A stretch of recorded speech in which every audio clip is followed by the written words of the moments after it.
Hey everybody, Max here. Happy New Year 2025. Today I am continuing my series of Holiday 2024 action figure toy haul review. And today I'm going to be shifting gears from Marvel Legends and G.I. Joe Classified to Action Force. So I finally got my Colonel Siege figure. I had been waiting on him to come in because I was waiting for the properly colored butterfly joints. So apparently the originals they were blue, and now they were supposed to be tan. There was a manufacturing mess up in China at their factory, and the first wave had the blue pieces. I actually think that uh, Valaverse sent out replacements so you could go in and replace the butterfly joints with the proper colored ones. I don't relish doing that because I have destroyed a figure or two trying to change out butterfly joints. So that's not something I wanted to do and decided to wait until they got the proper color coding. And I'm glad it did. This is a really solid figure. I've seen a few reviews kind of dogging on it, saying it's kind of bland or generic or whatever, but I don't see that. I think he's a very unique figure. He is the leader of Action Force and a very key figure to that mythos. So I'm glad to have him. I like the look of it, and I like what he comes with. Some of it is what we've seen some stuff before, but a lot of it is new, unique to the character, as well as being reused parts from some of the other Series 5 figures. So without further ado, let's get into it. So the package, Colonel Siege, he is Series 5, second in the line. Atlas is the first one, if I recall correctly. And he has 2 action points. His real name is Christopher Jackson. So he is put together the Action Force team after the fall of America during the Great Divide, I think is what it's called, and recruited Condor from Britain and all that stuff. So anyway, if you want, you can zoom in on that, pause the video, and read that. But yeah, standard Action Force blister card. Before we dive into the figure, we always want to go over the accessories first. So he comes with the standard left and right cupping hands, left and right fists, left and right gripping hands, and he comes with this extra holding the cigar hand. So that's unique. So he comes with a smoking the stogie head sculpt and the smokeless version. So pretty cool. Both these head sculpts are nice. Obviously, he is an older gentleman, probably late 40s, early 50s, gray hair, faded haircut, kept really close, and there's a little bit of some whitewash in there. It's mainly gray in the beard, and I like that they made sure to make him look older. I mean, he's got some wrinkles on his face. He looks a little weathered. His skin is a little darker, like he's been out in the sun for a bit, and not sunburned or anything. But at any rate, some people have likened this guy to Fred Ward. I kind of see Jeremy Renner in this guy. But I see the Fred Ward as well. So paint's pretty good. Some have had the head sculpts. The eyes have been a little strange, like a little side eye there. I don't have that problem, thankfully.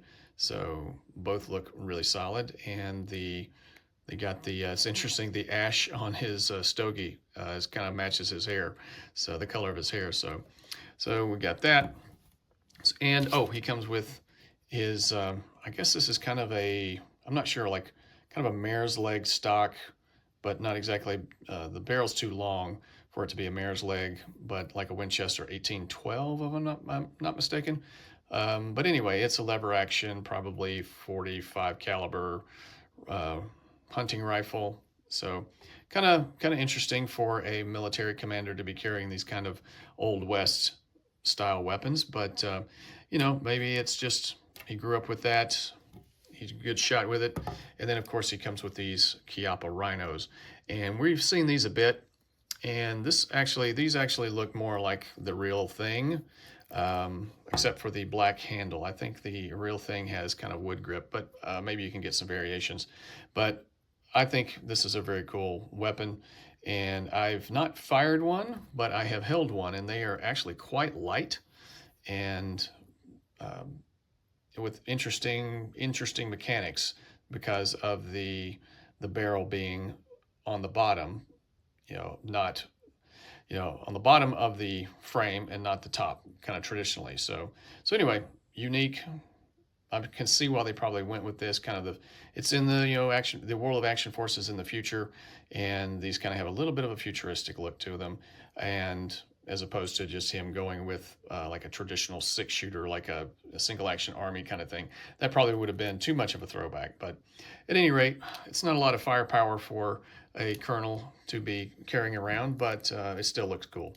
And of course they fit into these pretty cool thigh holsters that are strapped to a belt. Now this does peg out, and the straps themselves, the holsters themselves, these drop leg, if that's what you call it, actually are pegged into the belt itself as well. So hopefully you can see that. So there's some modularity with that, so it's not just completely one big molded piece. So you could take these off if you wanted to. I mean, you can take the whole belt off, and I suppose, but at any rate, I think they look really cool, and they don't really hinder. They don't hinder at all. There's some good flexibility and everything. So yeah. So getting into the articulation, well, let's talk about the head first. So the collar, so he can go forward. This new series has free floating neck and a disc hinge, which I quite like. I think it is definitely the best of both worlds in terms of neck articulation. So, however, the collar of his jacket hinders the backward range. So he can look up, but a bit better, but if you would have to heat up the jacket and lay it flat, which I tried to do. I heated him up and folded it down a bit, and it stayed for a little bit, but then it popped right back up. So he kind of only looks up that far, but you could without the jacket, or if you get the collar to stay down. So, but he looks down fairly well, and I think with this new series and this new free-floating neck piece, it kind of gives you a little bit of a bobblehead, and the bottom of the neck piece is not quite flush, so there's a little, on some figures it's better than others, but it's a little loose right there. So, and this is the torso of Sidewinder, or rather maybe Sidewinder has the torso of Colonel Siege, so since he's only second in the wave. But this collar piece, let me see if I can, it's raised right there, and hopefully you can see that. And as the neck moves around, as you pose it, it digs in. That piece of plastic, little kind of corner piece, digs into the plastic of the neck. So I don't think they really thought that through when it was designed. So all of your figures with this particular torso, and I like the look of it, but something needs to be done to counteract the fact that it is digging into the plastic. So maybe the collar needs to be flush, bring it down a little bit so that it's flush with the top, fleshy part of the sternum there. That way it doesn't dig into the plastic of the neck. So that's kind of a little bit of a ding there, which is unfortunate. And let's see, there's a lot of texture to the jacket. I like the way it's painted. It's kind of has this weathered look to it, like it's a canvas jacket, and it definitely looks like something that you could wear in cold weather and be perfectly comfortable. It kind of has this, kind of Western wear, cowboy vibe, which I'm totally cool with. I like the color, the particular color of the shirt, and it has a very well painted Action Force logo on the front. Some silver on the buckle buttons, and some zippers, and tan and brown, tan on the sleeves and the jacket, and then brown around the collar, around the bottom of it, and around the cuffs. So it looks really good. And this is, like I said, this is unique to Colonel Siege. It is not, these arms are not used on any other figure in this particular wave. I'm sure we will see them again on some other figure. You can't make something like this and not reuse it. The legs are the same as, I think, Sidewinders. So the same boots and probably the same knee pads and everything. And but it's really solid. You know, I had some issues with Senshi being a little loose and a little floppy. There's not much of that here, so I'm very pleased with just, you know, the how solid this guy feels. So there is a couple of little gripes and quibbles that I have, and that's kind of with the articulation of these new arms. It seems like these butterfly joints, and maybe they're the same as the original wave, but they seem a little smaller or too small for this kind of puffy shoulder here. And there's some seams right there and some folds. So getting him into a T-pose. Now I found it easier on the left arm, but had more trouble on the right. So, and it just seems like there's not enough space for this arm to get into. I don't really want to force it. I think I did heat it up to see if I could kind of work it out and maybe get that piece, you know, molded to the, so yeah, I don't want to cause any problems there, but that's about as far as I can get it without heating it up. So, and I think it's just because this upper shoulder is just not, it's just too big, or the butterfly joint is not big enough. So that is unfortunate, but he does have good range of motion all the way around, good bicep swivel, and feels tight. And there's a little bit of a wobble there, but it's of course pinless.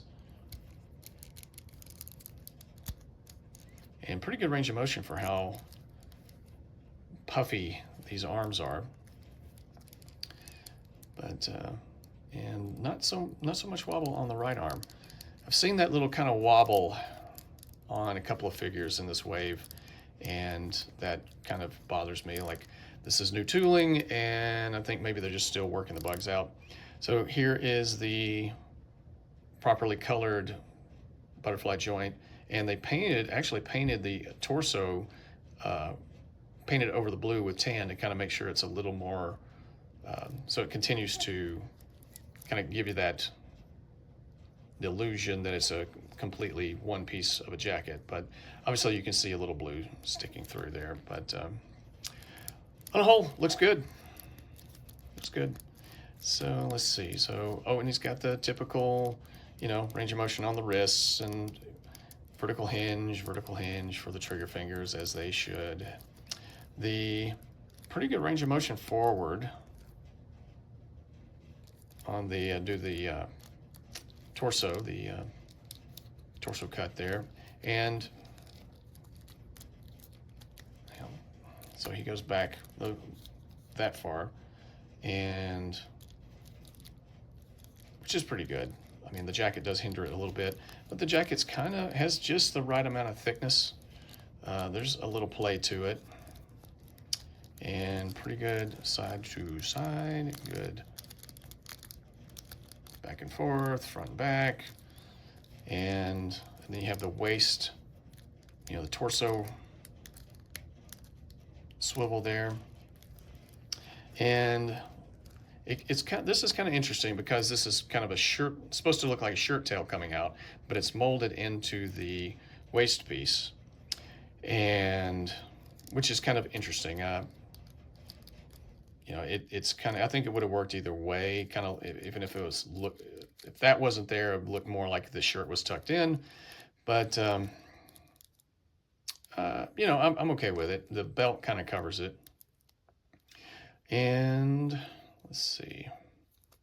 I think they did bring back the drop down hips with these guys, but with the drop leg holster, you have to pull down on the belt to get it to kind of really actuate and all that, and but it kicks up about that far, and pretty good splits even with the holster. Of course, the guns are not in the holster at the moment, so probably would be a little more limited.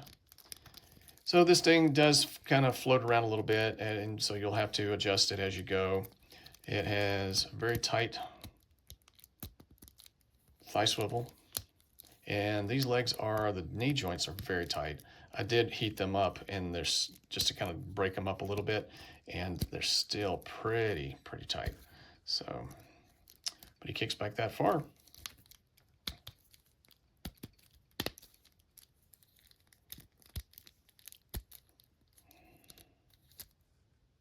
So good range of motion. I do like these new legs quite a bit. They're pretty bulky, and the boots are interesting. They kind of look like galoshes or some kind of winter weather boot, but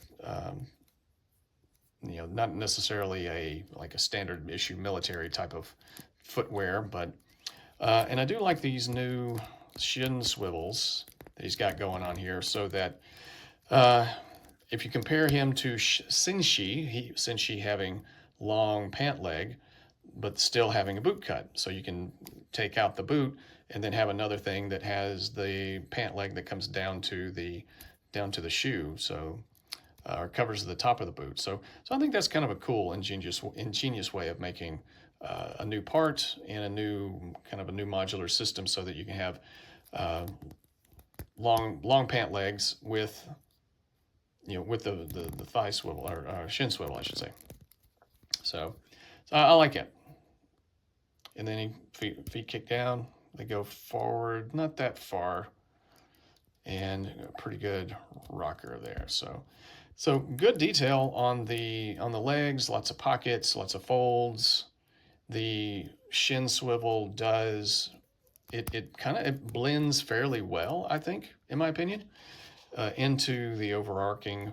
You know, it's there, but you know it's there. You can see the seam, but you know, it doesn't break up everything too bad. So I quite like it. And so that is Colonel Siege.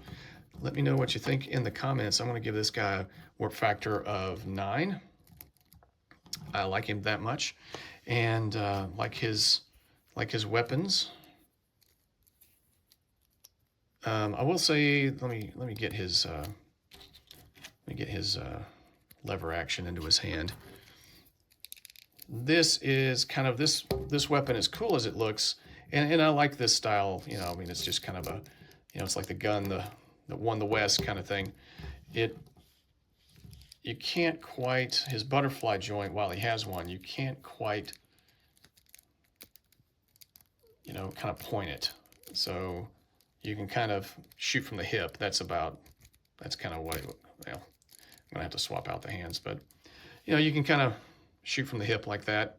So that looks pretty good. But, and I've been trying to kind of,